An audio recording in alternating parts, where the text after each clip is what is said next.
Hello and welcome to Latika Takes, a podcast with me, Latika Berg.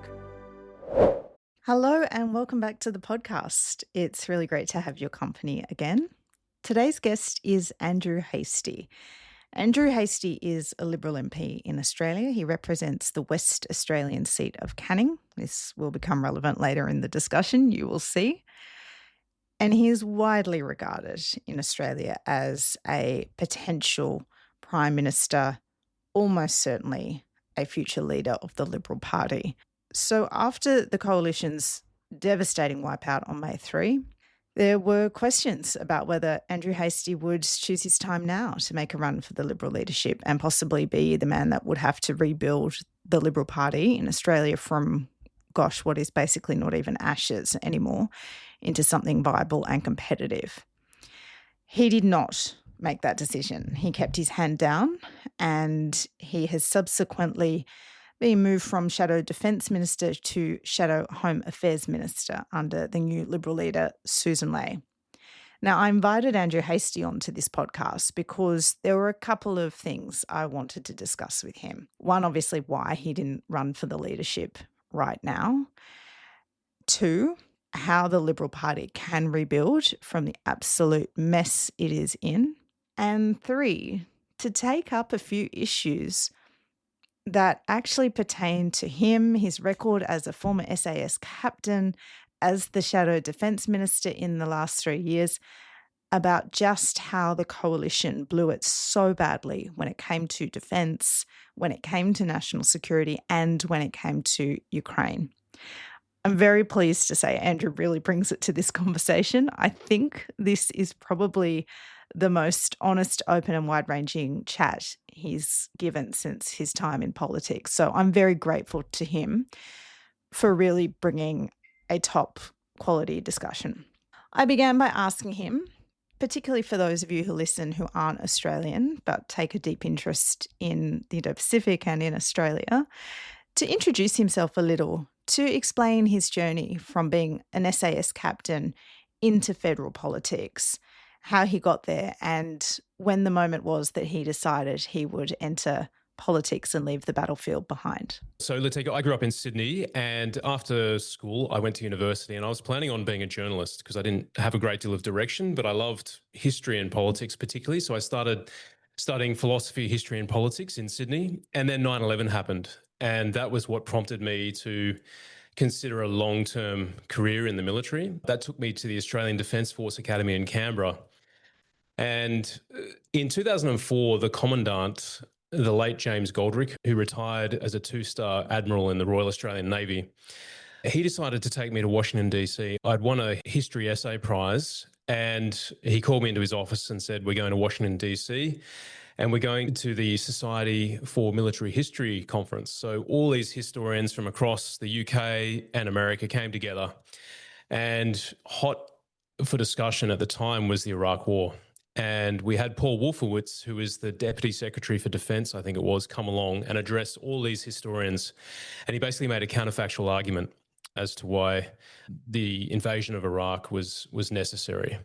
And a lot of the historians were up in arms. And that was the first time I'd really stepped out of the classroom onto the strategic stage, as it were. And I never really came back. I was always engaged from that point on with politics, geopolitics. And that's why I doubled down on my ambition to join the SAS. I did a couple of tours overseas. And then when I got back in 2013 on my final tour in Afghanistan, I really was passionate about the inconsistency in policy and what was happening on the ground there. And so I took a radical step of joining the Liberal Party. And I was a member of the Liberal Party for 2 years. And then the sitting member of my current seat, the late Don Randall, had a heart attack and died very suddenly. There was a by-election. I put my hand up to run for the seat, and here we are almost 10 years later. And why Liberal, not Labor? I thought the Liberal platform was one that made sense to me. It was a common sense set of values: the dignity of the individual, free enterprise, reward for effort, the primacy of the family, rule of law. All those things I got instinctively, so it seemed like a natural home. And I'd never really encountered the Labor movement growing up. So it just seemed a natural fit for me. And at the time, the Libs were in the ascendancy. The Labor government for 6 years had had all sorts of leadership changes, as you would be aware, having I lived it in remember it so Canberra. well. Too well. That's right. So that's how I came to join the Liberal Party. Yeah. That's kind of interesting. I mean, I wonder if today you were joining, if it might be the Labor Party, because they're the party now of stability and strength in the parliament compared to the Liberals. Well, I think the major parties are struggling full stop. And that's a challenge for Labor and the Liberal Party, as well as the Nationals as well. I think a lot of people are disillusioned with the major parties, as they are in the UK. And that's our long-term challenge, to regenerate, to refresh, and to recruit new talent into our ranks. So there's two questions I've been asked since I've come home back to London since covering the election campaign. And we'll get to the day that I saw you on the campaign in WA a bit later in our chat. But I think the first question is, the last time people took a good look at the Australian Liberal Party, you were polling neck and neck, maybe even ahead at some points in time. And then you seem to have either blown it or squandered it and lost, not just lost, but in almighty fashion. How would you explain it to people outside of Australia, how you blew it? We were doing well in the polls, but I think that was an expression of people's discontentment with the cost of living, with a range of issues. But that wasn't necessarily an affirmation of us as a future government. And I think what happened was, over the last 6 months, we couldn't close it out. We didn't have a vision for the Australian people. We didn't have a viable alternative. And Labor managed to make it, the election that is, a referendum on our leader, Peter Dutton. And they ran a ruthless campaign against him, his character, his personality. And because campaigns are more presidential than ever, we paid the price of that. And I think one of the lessons we've got to learn is, how do we defend our leaders? Labor are very good at attacking them. But number two, how do we define our leaders? How do we get the message out about who they are sooner? I think back to my own polling done in August of last year. Peter Dutton was leading the Prime Minister by more than double figures in net favourability. But when you looked closely at the data, only 1 in 4 voters knew who he was. And so it was a blank canvas, and Labor managed to define him before we could define Peter to the Australian people. I mean, these seem like basic jobs of politicians. It seems utterly negligent that you guys would drop the ball in this way. And it's not just the leader thing. You could overcome a poor leader, or even a leader that another side brutally attacks, if you had the vision, as you were saying before. And that's not all on the leader. Whose job was the vision part? Where did that part go wrong? Well, we have our party platform. We have a deep history going all the way back to Robert Menzies, our founder. But I think it needs to be refreshed. It needs to be recast and sold, if you will, to a new generation, millennials and everyone below that cohort of voters. And number one for a lot of people is housing. A lot of young Australians feel completely locked out of the housing market. And we've always believed that home ownership is critical to a successful, flourishing democracy. People have to have a stake in the country. And I don't think that we really close that out with a lot of young voters. So there's a number of things that went on, and we'll do our reviews, but we're all responsible for the vision, but the leader does set the tone. And the beautiful thing about having a powerful vision is then you can decentralize. If everyone knows what the vision is, it empowers people in their respective portfolios to get on with policy work, working towards that vision. And so I think what we really lacked was a vision, and we didn't spend enough time thinking about that over the last 3 years. And you're saying that should have primarily been set out by the leader. Well, that's the leader's task. All good leaders have a way of redefining politics. I think that's one of the tasks of a leader. John Howard was good at it. Kevin Rudd did it when he became Prime Minister in 2007. Robert Menzies certainly did. He built a whole new party out of the rubble of the United Australia Party, defined it, and then governed for 20 odd years. It was incredible. Was there a day when you realised it was all over? When was that? Look, I think that there are a number of turning points, but I think the work from home moment was one of them, where people just started questioning our judgment on our side. People were frustrated on our side, not just your obvious opponents. And we started getting a lot of feedback that we were directionless. People were worried about whether or not we could win the campaign. And then things just accumulate. Once there's a bit of momentum for the other side, it's really hard to arrest. And I'd say that was probably a turning point for us. That's really interesting. So the work from home ban, you announced this through your shadow finance minister, Jane Hume, who was also one of your spokespeople during the campaign. This is in March, and she announces in a speech to a right-wing Liberal think tank that the expectation will be that public servants return back to the office for 5 days a week. But she does say there will be some exemptions. Now, interestingly, that's become a bit of a culture war thing, I think, since COVID. But it also came on the back of what Trump did on his inauguration day, which was issue the return to in-person work memorandum. And this seemed to be the catastrophic part. You guys spent a lot of time aping some of these culture war tactics that Donald Trump introduced. And you seem to introduce these at a time where it might have been popular, it might have been interesting. People might have been looking at Donald Trump with some interest to see if he was actually going to do some positive things. And then, of course, it all turns radioactive and Trump becomes a very intensely disliked figure in Australia. Can you tell me how the party allowed this to happen? The Liberal Party is nothing like the Make America Great Again movement. What happened inside the Liberal Party that you thought copying ideas from Margaret would be a good idea in an Australian context? Look, I think all of this will be dealt with during the review. And I'm not even privy to the decision-making that went through that. So I'm pretty open-minded about how that all went down. And I don't want to apportion blame right now. But what I can say is that the economy at the moment is not working for a lot of families. And families, particularly in the outer metropolitan areas of the country, are having to work 2 jobs just to pay a mortgage. And mums and dads spend a lot of time in traffic or on public transport getting to and from their place of work. And they've got to drop kids in daycare, and life is very tough for a lot of people. And so, if they can get 1 or 2 days working from home per fortnight, that gives them time back with their kids, which is really precious time. You don't get that back, right?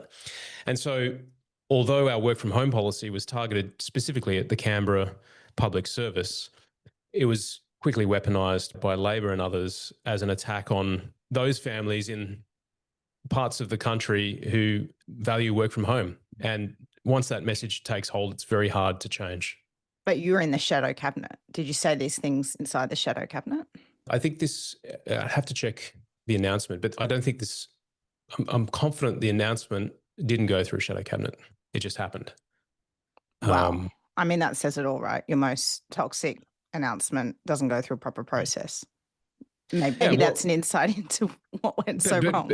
But it's something that would have happened only if we had one government, and it would have been done probably through a departmental secretary or 2 in Canberra. So it just underscores the risk of announcing policy that really is not of consequence for an election. It's something that you do in government. And it was quickly conflated with people across the country in the private sector working from home. And that was why it was so dangerous and toxic. Do you think you got too close to Trump lookalike policies? I don't think so. I think there are a couple of moments where people really tried to tar us with the Trump brush. But look what he did in Canada. He made it very difficult for the Conservatives over there. He was a factor, but again, it's very hard to quantify. I can certainly say that people on our side of politics really started worrying about their investments and their super and a whole range of other things once the tariffs went in place. Yeah. And so it was very precarious, the Trump question. And to that extent, it actually helped Anthony Albanese because he was never considered close to Donald Trump. This is a perverse outcome of Donald Trump's re-election, is that instead of emboldening or inspiring conservatives around the world, he seems to actually be crushing or strangling them. Is that your assessment? And why do you think that's happening? It's a really good question. I think he's America first. He's Donald Trump first. I mean, it's no secret that President Trump worries about America first. And to that extent, I don't think he really cares whether you're conservative or Labor or left or liberal or whatever category you might be. He'll do what's in his best interest. And I think Pierre Poilievre's problem was that he was using some of the language and the same categories of Donald Trump to campaign. And so it was very easy for the Liberals over there to tar him with the same brush. I think you're letting it off a little too easy there. I think one of the problems is that if you have some more security in your own political identity, and I saw this a lot with you guys on the campaign trail, it would be so much easier for you to say, we're nothing like Donald Trump. We're simply putting up good ideas.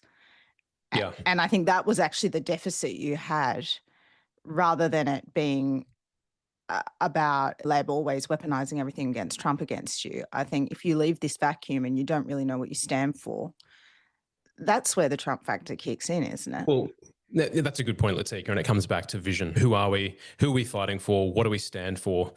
And I wrote this back in November 2016. I wrote an op-ed in The Australian about Trump's victory. And I said, Trump isn't a conservative. And those who claim he is, they're dressing him in borrowed robes. He's not a conservative. What is And he? I think Donald Trump is a pragmatist, and I think he's about winning, and clearly. So he'll go with the best platform to win, for victory.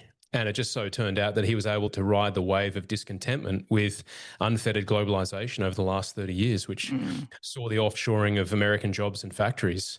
And he really managed to build a massive constituency out of that. Do you admire him? I don't admire him, no. I respect him. I respect the office of the President of the United States.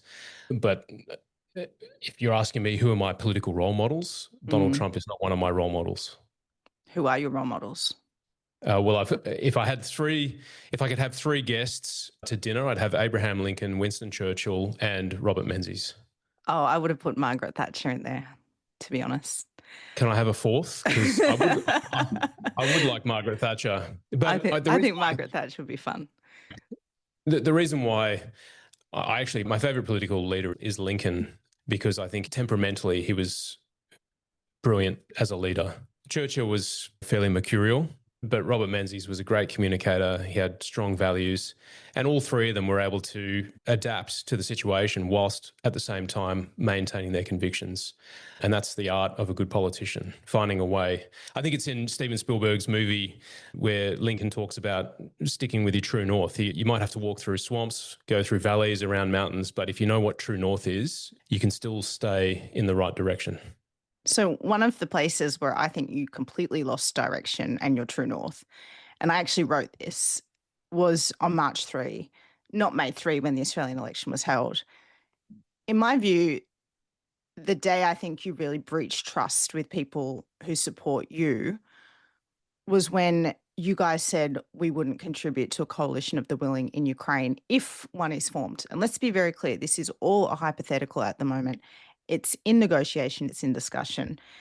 And oddly, the Labor Prime Minister, Anthony Albanese, rushed to this idea and was like, yes, we're in. The Kiwis even rushed to it and said, yes, we'd potentially be in here. And we have seen Anthony Albanese join these virtual meetings to discuss what might take place if there's any peace to keep. Now, you guys who were very strong on Ukraine, and Labor was arguably much slower on Ukraine aid when it came into office initially, completely squandered this.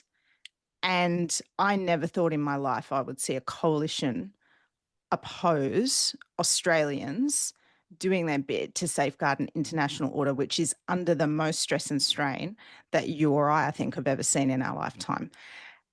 How does someone in your position who served overseas, knows what Australians can contribute and learn and take back from that, justify that position? Well, I went to Adelaide and I did a defence forum at the Advertiser, and I was asked this question, and I said I wouldn't rule in troops and I wouldn't rule out troops. I said this would be a decision based on a request that would have to be considered by the National Security Committee of Cabinet at the time. That was pretty clear. So that sounds to me like you're leaving the door open. You're saying, yeah. I did leave. I thought it was prudent to leave the door open. It would be imprudent to shut it or commit without a formal request, which was my criticism of the Prime Minister. But my view is we have special operations troops that we could deploy to Ukraine if we needed to. That's their job, to operate in dangerous, contested, austere environments. You could do that in the national interest. They could gather intelligence. They could get up to speed on the latest trends in warfare. And they could also demonstrate that we are willing to commit to a coalition. We have the capability to do niche deployments, and I thought that should have always been on the table. And I think of New Zealand Prime Minister John Key back in Afghanistan when he committed the New Zealand SAS to Kabul to partner with the security forces there.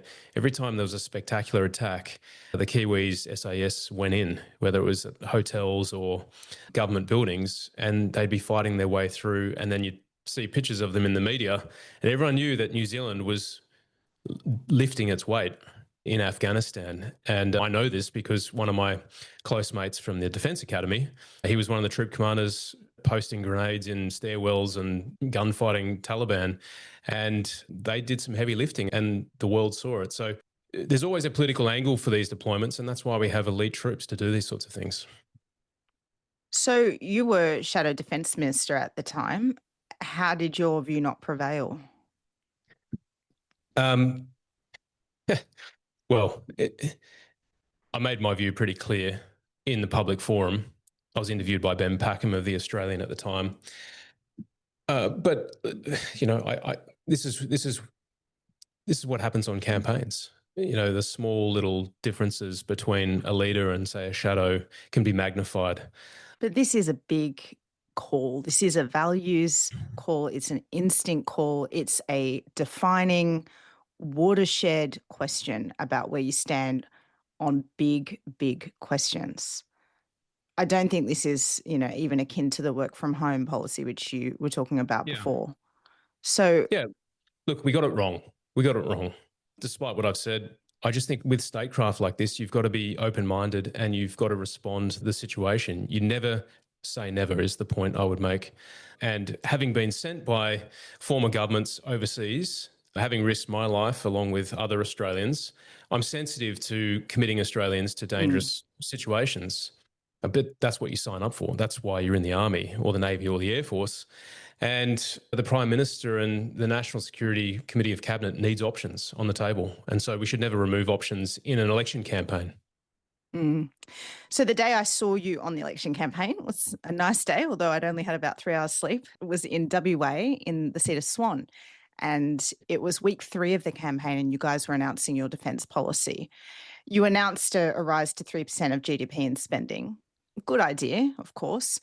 But one, it came so late and you also couldn't say how you would pay for it. I feel, Andrew Hastie, national security is one of the 2 big equities that the coalition has against Labor, and you completely squandered this. Isn't this on you? You were the Shadow Defence Minister. How, again, did this policy get announced so late and you allowed the coalition to become so devalued on what was a natural strength? Yeah, Latika, this is a tough question to answer because, of course, I was the shadow, so I take responsibility for my part in it. But this was also a very centrally run campaign as well. And I still don't know why we waited till the final 10 days to announce our defence policy. So that wasn't your decision? No, it wasn't my decision. When would you have liked to have? Well, my personal view is we should have locked into a GDP figure spend on budget and reply night. And that way we could have spent the period of the campaign, which was announced the next morning by the Prime Minister, talking about defence, which was a key equity. But I couldn't go out into the media with any credibility and talk about defence without a GDP spend nor a policy itself. So that was the challenge. So the other second question I've had since coming back, turns out you have a bit of a fan base in the UK, Andrew Hastie, is why isn't Andrew Hastie the new Liberal leader? Well, it's no secret that I would like to lead one day, but politics is all about timing. And before the election, I'd already made the decision that I wouldn't put my hand up to lead if we lost the election. And there's a number of reasons why. I've got a very young family. I've got a 9-year-old, a 7-year-old, and a 3-year-old, and I'll never get those years back with my children. And I want to be the best father I can be. But also, for your UK listeners, the geography of Australia is huge. London and Moscow are closer than my seat and the parliament is here. So for me, I do a 4.5, 5 hour flight sometimes to get to Canberra and back. That's one way, by the way. And I do that routinely. So there's a lot of time sacrificed in travel. And I just made the call with my wife, actually. It was better to focus on the long term rather than put my hand up now. It's as simple as that. So it's just a matter of looking after my family first. As I've said to people over the last few weeks, do I have an ambition to lead? Yes, I do. And I'll know when the timing is right. But for now, we have Susan Lee. So long term, how long? Well, again, politics changes. We obviously have a new leader in Susan Lee, and she's appointed me to the Shadow Cabinet as the Home Affairs Shadow Minister. And I'm keen to support her and put us in the best possible position to win the election in 2028. Do you really think that's possible? I mean, it was a big ask to win the 20 or so seats last election and you completely bombed. This time you're going to need more than 30 seats. That's never been done in one term.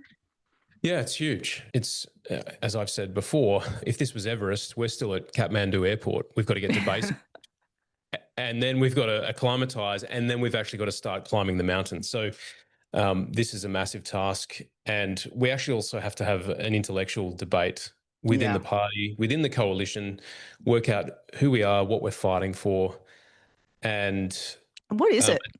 I mean, what if you could sum it up? What are you fighting for, and who are you appealing to? Is it the suburbs? Is it Teals? Is it? I mean, do you believe this argument that there's some wacko realignment happening in Australia? What is the pitch to Australia as it is now, as you see it? I never want to rule out one of Australia's voters. I never want to say, you know what, I'm never going to get you. I'd love to see our platform be so big that we offer something to everyone. If you're Indigenous Australian, if you're seventh generation Australian, if you're a new migrant Australian, I want our tent big enough for you. And so I think that's why I mentioned there's 4 enterprise institutions that we need to focus on. The family, which is where we learn self-government, moral character formation, we learn to take risks. Then you have the home itself. Home is where people feel secure. It's where they build their wealth mainly. And then we have schools or education. It's where the basics like numeracy or literacy, we're falling behind on international standards here in Australia. We need to get our schools going because that's where you can rise. It doesn't matter where you're from. You can rise if you work hard. And then finally, small business, because small business it's a cliche, but it is the engine room of the economy. And we want people to take risks and to be entrepreneurial and to have a go. And if those 4 enterprise institutions aren't firing, then it makes a lot of other policy much more difficult. If we get those things right, then we can start building upon them.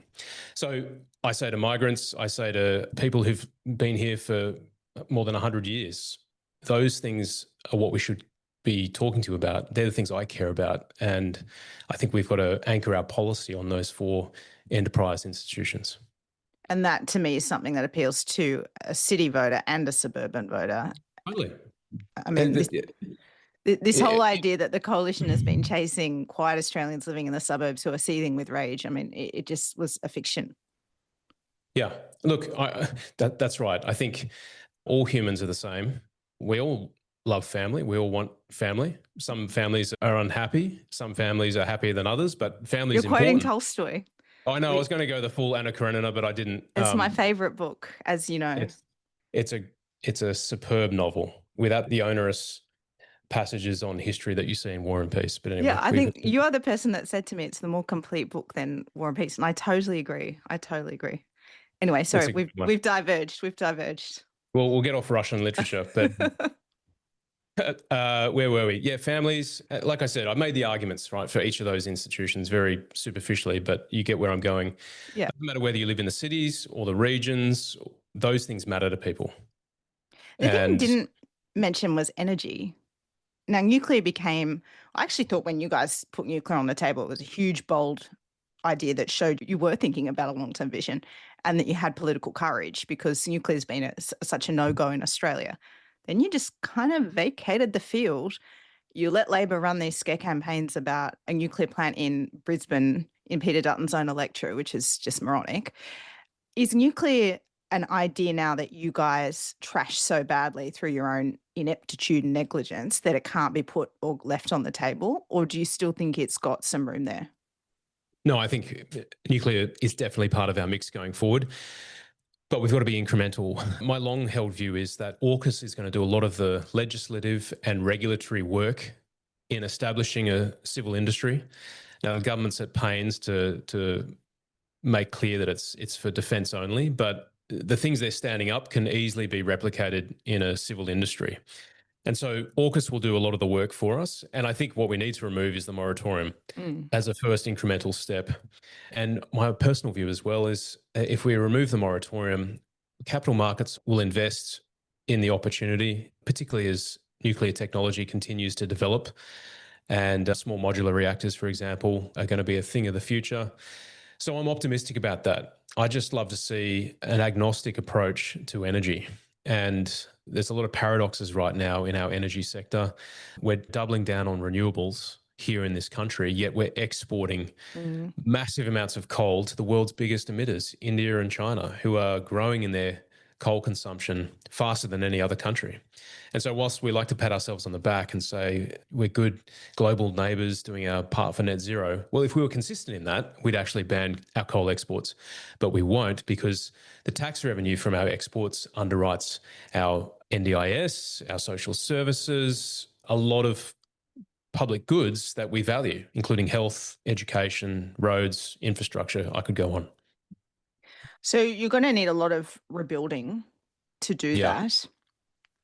It doesn't really seem to me like the Liberal Party is a party that's capable of reflecting the country, coming up with those modern sorts of approaches with your Liberal values about how to appeal and attract voters in today's world.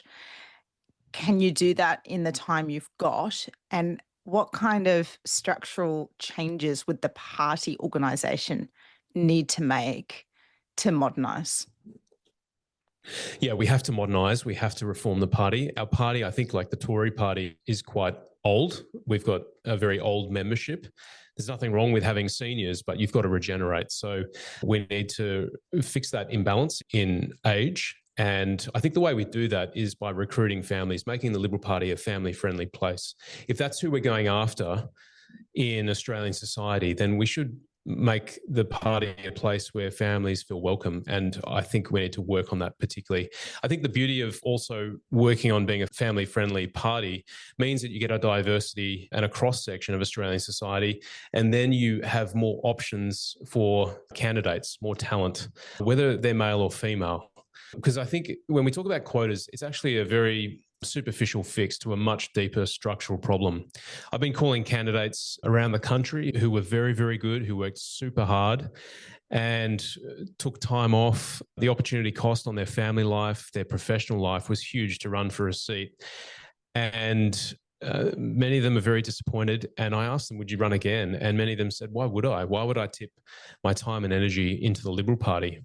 And so I've been doing some reading about this. I've already read Michael Ignatieff's brilliant memoir, Fire and Ashes, Success and Failure in Politics. He was the Harvard professor who ran for the Canadian Parliament, became the opposition leader, had a crushing defeat in 2011, lost his seat as well as the election. And he's written this memoir, which is up there with some of the best political works I've ever read. I've read it twice this year. And it's a great book. And anyone who's considering a career in politics, I'll say, read Michael Ignatieff's Fire and Ashes. You need to know what you're getting yourself into. Michael Ignatieff hacked the political system, and he wrote from a place of honesty, having lost his seat. And then, of course, Rory Stewart, How Not to Be a Politician. That's what the US title is. I bought that book in Nashville last year. Another fantastic memoir. Both their politics are different to mine, but both of them had to work out how to get pre-selected, how to win their seat, and then how to navigate the corridors of power. And so they're very realistic memoirs. They describe the challenges to your family life. They describe the challenges of politics, the disappointments, the highs. And if anyone wants to run for Parliament, they're the two books I'm going to say, go away and read these. And if you still want to do this at the end of that, then let's talk. But you said you don't support quotas. You think they're a superficial fix. They seem to work for Labor. I mean, I could not believe my eyes when I walked around the federal parliament in the week before I came home after the election. And there were just women MPs everywhere. And I hate to say it, Andrew, but they weren't representing the Liberal Party. They were representing the Labor Party. Now, when I worked in the press gallery in 09, 10, it was getting a lot better, but it certainly didn't look like that. It's a completely transformed place. And that's on Labor, not on you. Don't you want to achieve that same sort of result in the Liberal Party? I do. I'd And love don't mustn't you? I mean, if you are to win, mustn't you? Yeah, we absolutely need more women in Parliament, no question, on our side of politics. But the thing is, as well, there are no safe seats anymore. Only 11 of the 150 seats this year were won on primary votes. So there's no such thing as a safe seat. So there's no easy ride into Parliament, which is my point. We could have quotas and you can still lose. And I think of a female candidate who I helped join the party just over 6 years ago. I got her into a branch in the Liberal Party. I helped her with a job in my office. We got her pre-selected for a local seat here in the state. And she had a crushing defeat in 2021. She's now an upper house member of the Legislative Council here in WA. She was elected back in March, but it took her 6 years and a lot of disappointment to get to where she got. So my point is, even if you do deep talent recruitment and you foster people, there's no guarantees in politics. And that's why I recommend Michael Ignatieff's and Rory Stewart's books, because I think they give you the unvarnished view of how political parties work and how difficult it is to build standing with voters. So how do you suggest getting more women, and also I'd add to this, people from just diverse backgrounds into the Liberal Party? Yeah, really good question. And I come back to my point about families. If we're the party of aspiration, we should be engaging with people from all walks of life, all backgrounds. And if we're talking about families, we're talking about homes, we're talking about education, we're talking about small business, we can bring people who aren't your traditional Anglo-Celtic male into the party. Stale pale male is what you're avoiding saying there, Andrew. Yeah. Well, yeah, I mean, you've said it, but that's the stereotype that people like to throw at the Liberal Party. And so if you get the families in, well, then we make it a place that's welcoming of mums as well, because my former office manager, she wrote an article in The Spectator about 2 weeks ago, and this was her point of view. She's a 34-year-old mum with two. She's a member of the Liberal Party, but she can never get to any events, and they're not very family friendly. She'd like to be involved in the political process. And so her point was, when are you guys going to wake up and make this an inviting place for families to come and enjoy community? Yeah, that's I hadn't appreciated that. It's a very interesting and good point to make. Okay, so I think unfortunately, well, I'd love to keep talking and definitely could, and about a range of other topics. We didn't even get to national security, but there we go. I guess having observed political leadership in the way that you saw it exhibited and demonstrated in your party over the last 3 years, what have you now learned about political leadership that you want to take forward? I think there's three things that I think are really critical in modern political leadership. The first one is you've got to cast a vision that people can believe in and want to fight for. Number two, you've got to be a great communicator. You've got to do both the oral and the written communication. And then number three, you've got to empower people. I think the risk with presidential style politics is that you become the target. But if you have a team of people who are talented and gifted, you want to be able to unlock that talent and set it loose. And so if you do the first two things well, vision and communicate, you empower people to get on with the job, whether they're backbenchers or in the shadow cabinet. And so those three things I think are critical. That's actually very interesting, because observing the Prime Minister, Anthony Albanese, up close, I spent 4 weeks with him on the campaign. I wouldn't say he sets out a vision, but I would say he certainly learned to communicate extremely well across a variety of platforms and types of media. And the thing he is most proud of, and I do believe this is genuine about him, is that he says, I'm not the one and only leader. I've got this huge team behind me and they do amazing work. And he's always the first to point out the strength of his team. And that to me is a striking quality about him that I think has gone underappreciated, but you highlight it as one of your central tenets for good leadership. Yeah, and I think on that point, on that third point, the strong team, I do think the Labor cabinet is empowered to get on with their respective portfolios. And there are some strong performers, no question. And of course, that reflects well on the Prime Minister. And I say that in a non-partisan way. Of course, I want to see the end of Labor, but I think it's right that we do acknowledge good performance when we see it. And at the moment, I think there's a reasonably strong bench for Labor at the moment. Who do you most worry about going up against if there's a time when you're the leader of the Liberal Party and there's a different leader of the Labor Party? Is there someone on the front bench that you sit there going, oh, I'd prefer it wasn't you? Having watched a number of people up close on the Labor side, I've got to say Tony Burke is quite a force of nature. He's quite eloquent, he's quick on his feet, and he's ruthless too. And I say that not in a pejorative sense. When I see someone who is willing to crush their opponents, I acknowledge that because given my background, I can, although he might carry a guitar around, I can sense there's a bit of alpha male in him. So I'm glad to be taking him on as the Home Affairs shadow. Oh, that is so interesting. The other thing about Tony Burke, I kind of agree with you too. He's a very quietly underrated operator, but he's a reformer.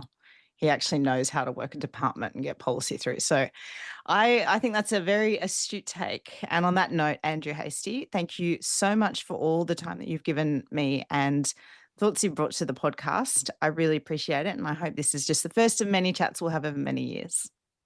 Thanks, Latika. Always a pleasure. You've been listening to Latika Takes with me, Latika Burke. You can find my work at latikambirk.com and this podcast where you find all your podcasts. See you next time.